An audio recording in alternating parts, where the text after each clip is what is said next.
All right, welcome back. This is it, the final part of our deep dive into local government, and we're laser focused on getting you exam ready. We've laid the groundwork, and now we're going to bring it all home, looking at urban governance, the incredible scale of this democratic project, and of course, the real-world challenges it's up against. Okay, let's jump right in.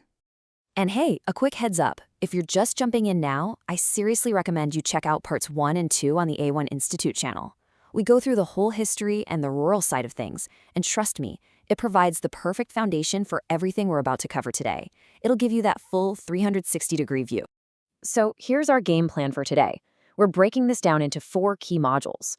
First, we're decoding the blueprint for urban local government. Then we'll grasp the scale of decentralization, and it is huge. After that, we'll explore the changing faces of power, and finally, we'll tackle the hurdles that prevent true local autonomy. Okay, first up, the blueprint. This is all about the constitutional nuts and bolts that structure governance in our cities and towns. The absolute bedrock of urban local government is the 74th Constitutional Amendment. You can think of it as the twin to the 73rd Amendment for rural areas.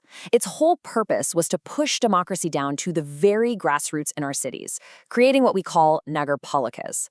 This was the big promise, decentralization for urban India. But what exactly makes a place an urban area? It's not just a feeling or how many buildings there are. The Census of India actually has a very specific 3-part checklist that a place has to satisfy to get that official urban tag. And here are the 3 boxes a place needs to tick. 1. You need a population of at least 5,000 people.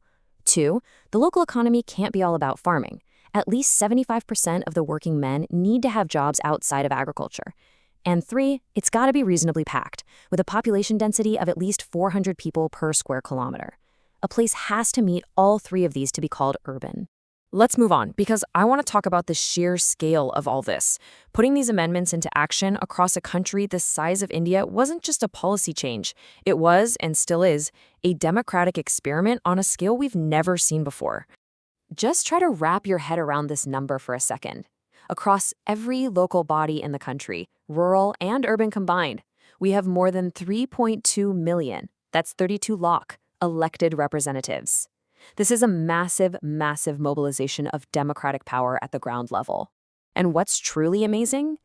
Out of those 32 lakh, more than 13 lakh of them are women. This isn't an accident. It's a direct result of the reservation policies that were baked right into the amendments, and it has completely changed what local leadership in India looks like. And this chart just puts it all into stunning perspective. Look at that bar on the left for local bodies, towering over 32 lakh. Now look at the bar on the right. That represents all our members of parliament and all our state assemblies combined. It's barely 5,000. It just goes to show you the base of our democratic pyramid is absolutely huge. You're getting exam ready with A1 Institute. And hey, if this breakdown is helping you connect the dots, do us a quick favor. Please hit that like button, share this with your friends, and make sure you subscribe to our channel for more explainers like this. It makes a huge difference. All right, let's get into our 3rd section, changing faces of power. This is where we look at the social impact and see how these reservation policies have totally reshuffled the deck on who gets a seat at the table. And this isn't just theory. The numbers tell the story. We already mentioned the 13 lakh women members, but on top of that, we have over 500 women running the show as adhyakshas of town municipalities and nearly 650 nagar panchayats with women at the helm. And it's the same story for social inclusion. Reservations for scheduled castes and tribes have brought around 6.6 lakh members from these communities directly into the halls of local power. So what's the big takeaway here?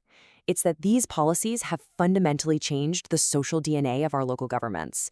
They are now far more representative of what India actually looks like, which brings all these new vital perspectives and different life experiences into the decision-making process. And that leads us to our final and maybe most critical section, the hurdles. We've seen the incredible promise and the progress, but now we have to get real about the gap between that constitutional vision and what's actually happening on the ground. And here is the core of the problem. On paper, the Constitution is clear. States are supposed to hand over control of 29 different subjects, things like local development and welfare, to local governments. But in practice, many state governments just haven't. They haven't transferred most of these functions, or if they haven't transferred the money needed to actually do anything. And the direct result of that is pretty simple. Local bodies are broke. They're left with tons of responsibilities, but almost no independent financial power to fulfill them. This chart really paints the picture, doesn't it? The vast, vast majority of a local body's money comes from grants, basically handouts from the state and central governments. Their own power to raise money is tiny. To give you an idea, rural local bodies only raise about 0.24% of the total revenue collected in the country, but they're responsible for 4% of the spending. That huge gap is filled by grants, which creates this massive dependency. And that dependence is absolutely crippling. It just eats away at their ability to act on their own and be effective.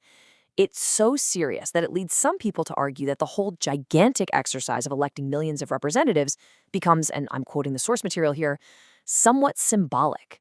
Because if you don't have the power or the money to make your own decisions, what does that election really mean? And this is the thought I really want to leave you with, because it just sums everything up perfectly. The true test of democracy is not merely in the legal provisions, but in the practice of those provisions. Having the laws on the books was a monumental step, but real, true decentralization will only happen when those laws are put into practice fully and with genuine commitment. Thanks so much for joining us for this explainer.